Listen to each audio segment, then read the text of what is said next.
আসসালামু আলাইকুম। আজ আপনাদেরকে এমন ১০ জন নারীর সম্বন্ধে জানাবো যাদেরকে আল্লাহ পাক খুব ভালোবাসে।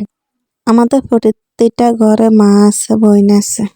আল্লাহর নবী বিশ্বনবী হযরত মুহাম্মদ সাল্লাল্লাহু আলাইহি ওয়াসাল্লাম বলেছেন, ১ নাম্বার ওই নারীর যেই নারী ভুল করেছে, ধরা পড়েছে কিন্তু তার জন্য কোনো প্রতিশোধ গ্রহণ করে নাই, তারে আল্লাহর হস্তে মাফ করে দিয়েছে আল্লাহর সন্তুষ্টির জন্য। ওই নারীকে আল্লাহ পাক খুব ভালোবাসে। ২ নম্বরে সবরকারী ও ধৈর্যশীল নারী। মরিয়ম আলাইহিসসালামের নাম আল্লাহ কোরআনে পর্যন্ত দিয়েছে। ফেরাউনের স্ত্রী আসিয়া একজন ছিলেন ধৈর্যশীল নারী।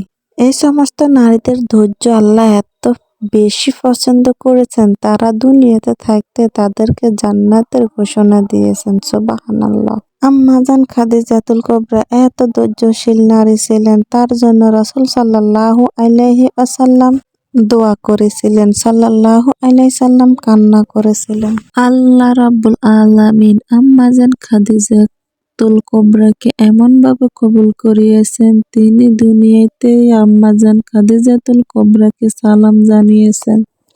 ৩ নম্বরে তয়্যেবা, যে নারীটি তওবা করে, ভুল করে আল্লাহর কাছে মাফ চায়, তওবা করে ওই নারী। ৪ নম্বরে পাক পবিত্র নারী, যে নারী সর্বসময় পাক পবিত্র থাকে, ওযু অবস্থায় থাকে। ৫ নম্বরে যে নারী অন্যের গীবত ও সমালোচনা থেকে দূরে থাকে, ওই নারীকে আল্লাহ খুব পছন্দ করে।